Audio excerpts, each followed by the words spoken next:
Welcome friends, मैं अंकित Pandey the solution में आपका स्वागत करता हूं। हम लोग मैक्सिमम और मिनिमम वैल्यू पर चर्चा कर रहे थे। काफ़ी क्वेश्चन आपका हो गया था, कॉन्सेप्ट आपने बेसिक कॉन्सेप्ट भी सीखा था। चलिए एक नेक्स्ट टाइप का क्वेश्चन लिखा है आपका, एक अलग टाइप है ये। X square plus 1/x², find the minimum value. Find the minimum value of x square plus 1/x²। आपसे मिनिमम वैल्यू पूछ रहा है, तो चलिए इसको सॉल्व करते हैं। एक्स स्क्वायर प्लस 1/x², यहाँ पे -2 कर दीजिए, होल स्क्वायर के फॉर्म में बन जाएगा, और +2 कर दीजिए। तो -2 को हम इसके साथ ले लेते हैं, तो ये हो जाएगा x - 1/x का होल स्क्वायर +2। क्लियर है? +2 किसी भी संख्या का स्क्वायर है, तो मैंने बताया था एक्स स्क्वायर की मिनिमम वैल्यू कितना होती है? 0। मिनिमम वैल्यू कितना होती है? 0। आप यहाँ पे ये कह सकते थे कि अगर 0 ले लेंगे हम, तो यहाँ पे 0 नहीं ले सकते, क्योंकि एक्स स्क्वायर प्लस 1/x² है। अगर इसको हम 0 ले लेते तो इनफाइनाइट हो जाता। इसका मतलब है हम यहाँ 0 मिनिमम वैल्यू नहीं ले सकते हैं, इसलिए मैंने स्क्वायर के फॉर्म में बनाया। और किसी भी वेरिएबल का अगर स्क्वायर है तो उसका मिनिमम वैल्यू 0 होगा। इस टोटल को हम y मान सकते हैं, तो इसकी मिनिमम वैल्यू कितना होगी? 0। और ये आपका 2 कांस्टेंट हो गया, तो इसका मिनिमम वैल्यू कितना आ जाएगा? 2। क्योंकि मिनिमम वैल्यू के लिए आपका x - 1/x = 0। इसकी जगह पर for minimum value x - 1/x = 0, तो x = क्या हो गया? 1/x, और x स्क्वायर = क्या हो गया? 1। तो एक्स स्क्वायर का मिनिमम वैल्यू 1 यहाँ पे आएगा, क्योंकि हम 0 नहीं रख सकते, क्योंकि 1/0 इनफाइनाइट हो जाएगा। तो इसका मिनिमम वैल्यू कितना हो गया? 1 + 1 2। क्लियर है? कितना हो गया? 2 हो गया इसका मिनिमम वैल्यू। आप ये भी सोच सकते हैं कि अगर हमें स्क्वायर ही बनाना था तो हम यहाँ +2 भी कर सकते थे, लेकिन अगर हम +2 करते तो x + 1/x का होल स्क्वायर बनता, और इसको हम अगर x + 1/x को 0 के इक्वल दिखाएंगे तो आपका x स्क्वायर = हो जाएगा -1। तो ये क्या हो जाएगा? इमेजिनरी आने लगेगा। x = आयोटा आने लगेगा आपका। कोई भी अगर x का मान निकालेंगे तो √-1 आएगा।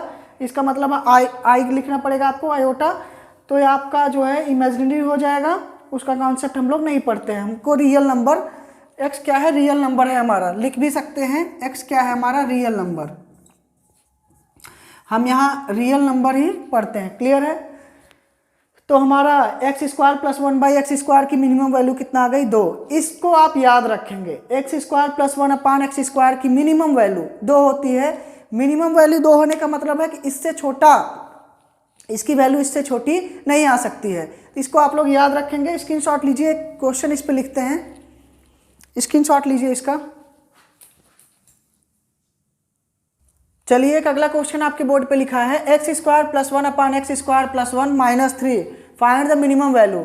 फाइंड मिनिमम वैल्यू आपसे न्यूनतम मान पूछ रहा है। न्यूनतम मान आपसे पूछ रहा है, न्यूनतम मान पूछ रहा है आपसे। तो चलिए, मैंने बताया था एक्स स्क्वायर का जब कोफिशिएंट अगर पॉजिटिव है तो आपसे मिनिमम वैल्यू ही पूछेगा। अभी मैंने आपको बताया कि एक्स स्क्वायर प्लस 1/x², इसका मिनिमम वैल्यू क्या होता है? 2। यहाँ पे दिख रहा है x square plus 1/x² + 1। X square plus 1 अगर डिनोमिनेटर में है तो यहाँ भी एक्स स्क्वायर प्लस 1 बना लीजिए। एक्स स्क्वायर प्लस 1 + 1/x² + 1 -3 और -1। यहाँ पे अगर एक आपने ऐड किया है तो एक घटाना भी पड़ेगा। क्लियर है? अगर एक ऐड किया है तो एक घटाना भी पड़ेगा, तो घटा दीजिए। अब इसकी तो मिनिमम वैल्यू आप जानते हैं, अगर इसको हम पूरा x मान लें तो x square plus 1/x² type का है, तो इसका मिनिमम वैल्यू क्या हो जाएगा? 2। यहाँ से -3 -1 कितना हो जाएगा? -4। तो मिनिमम वैल्यू कितना आ गई? -2। यही आपका आंसर है। मिनिमम वैल्यू कितना आ गई? -2। क्लियर है? मिनिमम वैल्यू आपकी आ गई -2। वैसे भी ये नहीं करना था आपको। अगर ये मैंने कॉन्सेप्ट बताया था तो इस पे बेस्ड एक क्वेश्चन बता दिया। मैं पहले ही क्लास में जब मैक्सिमम मिनिमम स्टार्ट किया था तो मैंने पहली बात यही बताया था कि एक्स स्क्वायर का मिनिमम वैल्यू 0 होता है। अगर एक्स स्क्वायर की मिनिमम वैल्यू 0 होता है तो एक्स स्क्वायर यहाँ पे 0 रख सकते हैं आप, क्योंकि इनफाइनाइट नहीं हो रहा है। 0 रखेंगे तो 0 + 1 1 हो जाएगा, ये 0 हो जाएगा, यहाँ 1 बचेगा, 1 - 3 कितना हो जाएगा -2। तो आपका मिनिमम वैल्यू कितना आ गई -2। तो चाहे आप वैसे लगाइए चाहे ऐसे लगाइए, रास्ते आपके पास दोनों हैं, मंजिल एक ही है -2। तो मैक्सिमम और मिनिमम वैल्यू, ये सीजीएल का पूछा हुआ क्वेश्चन है, बहुत ही छोटा लेकिन बहुत ही अच्छा क्वेश्चन है। आप लोग देख रहे हैं, जिसको बेसिक नहीं पता है, जो केवल फार्मूला जानते हैं 4ac - b²/4a, वो क्वेश्चन को नहीं सॉल्व कर पाएंगे। तो जो जिस तरह से मैं पढ़ा रहा हूँ मैक्सिमम मिनिमम वैल्यू, बहुत ही कम लोग पढ़ाते हैं और बहुत ही इम्पैक्टफुल वीडियो है ये, ज़रूर देखें और शेयर भी करें, लोगों को शेयर करें ज़रूर, ज़्यादा से ज़्यादा स्टूडेंट को फ़ायदा मिले।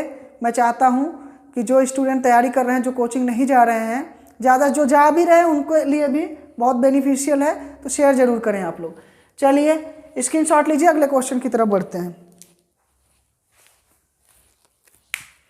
एक अगला क्वेश्चन आपके बोर्ड पे लिखा है x + 1/x का whole square plus y + 1/y का whole square, find minimum value. आपसे मिनिमम वैल्यू पूछ रहा है, क्लियर है, मिनिमम वैल्यू पूछ रहा है। मैंने बताया अभी कॉन्सेप्ट आपको। चलिए आइए इसका स्क्वायर कर दीजिए, स्क्वायर कर दीजिए, x² + 1/x² + 2 plus y² + 1/y² + 2, इसका 2 हो जाएगा +2, प्लस इसका भी 2 हो जाएगा +2, क्योंकि मैंने बताया x² + 1/x² का मिनिमम वैल्यू कितना होता है 2, तो y² + 1/y² का भी मिनिमम वैल्यू कितना हो जाएगा 2। तो ये कितना हो गया आपका 8। यही आपके प्रश्न का आंसर है, क्लियर है, यही आपके प्रश्न का आंसर है। दूसरी बात, स्क्रीनशॉट लीजिए इसका। चलिए स्क्रीनशॉट ले लिए होंगे आप लोग, ऐसे भी कर सकते हैं इसको, क्योंकि स्क्वायर है। अगर यहाँ माइनस भी रखेंगे x को, 0 तो रख नहीं सकते आप, क्योंकि 1/0 इनफाइनाइट होता है।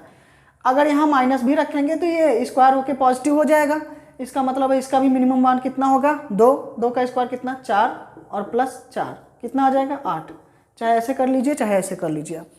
दूसरा, एक बात और बतानी थी, x + 1/x की मिनिमम वैल्यू अगर आपसे पूछे और अगर गिवन हो आपको कि x इज़ ग्रेटर देन 0, अगर x इज़ ग्रेटर देन 0 तो इसका मिनिमम वैल्यू कितना होगा 2। नोट करके लिख लेंगे, अगर x इज़ ग्रेटर देन 0 है, x अगर पॉजिटिव है, ग्रेटर देन 0 का क्या मतलब है कि x पॉजिटिव है, 0 तो हो नहीं सकता, क्योंकि समथिंग अपॉन 0 इनफाइनाइट हो जाएगा, तो 0 नहीं रख सकते।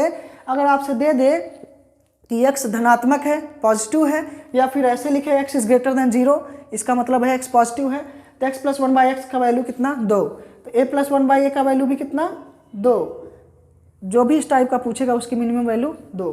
कभी कभी आपसे ट्रिग्नोमेट्री में क्वेश्चन पूछता है tan² थीटा + 1/, या ऐसे कर दीजिए cot² थीटा की मिनिमम वैल्यू पूछता है, सीधा क्या करेंगे tan² theta + 1/tan² theta, tan को x मान लीजिए तो x² + 1/x² टाइप का है, इसकी मिनिमम वैल्यू कितना आ जाएगी 2। आपसे कई बार क्वेश्चन CGL में CHSL में लगातार क्वेश्चन पूछा इस पर, यहाँ पे 2 कर देता है, -3 कर देता है, मिनिमम वैल्यू पूछता है, तो 2 + 2 4 हो जाएगा। अगर -3 कर दें तो कितना 2 - 3 -1 हो जाएगा। इस तरह से मैं ट्रिग्नोमेट्री में भी आपको क्वेश्चन की प्रैक्टिस कराऊंगा, लेकिन वो क्वेश्चन है अलजेब्रा का रहता है, देता है ट्रिग्नोमेट्री में, tan theta, cot theta, sec theta, cosec theta करके पूछता है आपसे। चलिए स्क्रीनशॉट लीजिए, एक और बहुत ही खूबसूरत सा क्वेश्चन लिखता हूं मैं, स्क्रीनशॉट लीजिए इसका। चलिए एक CGL का पूछा हुआ क्वेश्चन है आपका, लिखा है a² + a + 1 × b² + b + 1 × c² + c + 1/abc, find the minimum value. Condition दिया हुआ है when abc is greater than 0, condition दिया है when abc is greater than 0, इसका मतलब क्या है abc आपका क्या है पॉजिटिव है। चलिए इसमें क्या करेंगे, abc से भाग लगा दीजिए, जैसे ही भाग करेंगे a से इसमें भाग कर दीजिए, b से इसमें कर दीजिए, c से इसमें कर दीजिए। a से भाग करेंगे a + 1 + 1/a, यहाँ क्या बचेगा b + 1 + 1/b। यहाँ हो जाएगा c प्लस 1 क्लियर है, +1/c। अब इसका मिनिमम वैल्यू निकालना है। आप जानते हैं, इसको सेट कर लीजिए a + 1/a +1, इसको कर लीजिए b + 1/b +1, इसको कर लीजिए c + 1/c +1। तो आप पाएंगे, मैंने बताया था अभी जस्ट बताया आपको, एक कॉन्सेप्ट दिया मैंने कि x + 1/x की मिनिमम वैल्यू कितना होती है 2। कंडीशन होना चाहिए कि x > 0। तो यहाँ भी कंडीशन दिया है a b c > 0, इसका मतलब पॉजिटिव है, तो इसकी मिनिमम वैल्यू कितना हो जाएगी 2, और 2 + 1 कितना 3, 2 + 1 कितना 3, 2 + 1 कितना 3, कितना आ जाएगा 27 आपका 27 इस क्वेश्चन का मिनिमम वैल्यू है। इससे छोटा इस क्वेश्चन की वैल्यू नहीं आ सकती, क्लियर है, इससे छोटी वैल्यू नहीं आ सकती। तो चलिए दूसरा तरीका, आपने यही देख लिया पॉजिटिव है, 0 रख नहीं सकते क्योंकि ए बी सी से डिवाइड कर रहे हैं। अगर ए बी सी का किसी का भी मान 0 रखेंगे तो समथिंग अपॉन 0 इनफाइनाइट हो जाएगा। इसको पॉजिटिव रखना है, इसका मतलब इसकी वैल्यू कितना होगी 1। तो 1 + 1 + 1 3, 3 त्रिक 9, सॉरी 3 त्रिक 9 त्रिक 27, तो आंसर फिर भी 27 आता। क्लियर है, चलिए स्क्रीनशॉट लीजिए। इस पे क्वेश्चन ढूंढ के मैक्सिमम मिनिमम वैल्यू की जितने भी क्वेश्चन है आप प्रैक्टिस कीजिए, आप पाएंगे। चाहे प्रीलिम्स का एग्जाम हो, चाहे मेंस का हो, चाहे सीएचएसएल सीजीएल, चाहे किसी भी सीपीओएसआई किसी का भी एग्जाम हो आपका, अगर मैक्सिमम मिनिमम वैल्यूज क्वेश्चन आ रहा है, आप 10 से 15 सेकंड में ओरल भी आंसर दे पाएंगे। जो लोग मिनिमम मैक्सिमम वैल्यू मेरे से पढ़ लिए हैं पूरा वीडियो, आप पिछला वीडियो भी, उसके बाद इसको, दोनों को पढ़िए, रिवाइज करिए, और अगर कोई भी प्रॉब्लम है तो पूछिए हमसे, प्रैक्टिस करिए और वीडियो को शेयर करिए, ज़्यादा से ज़्यादा शेयर कीजिए। जो और स्टूडेंट है जो नहीं जानते, अभी नया वीडियो है हमारा, तो जो नहीं जानते हैं अभी, तो उनको भी शेयर कीजिए, वो भी लाभ उठा सकें। ठीक है, चलिए फ्रेंड्स, थैंक यू।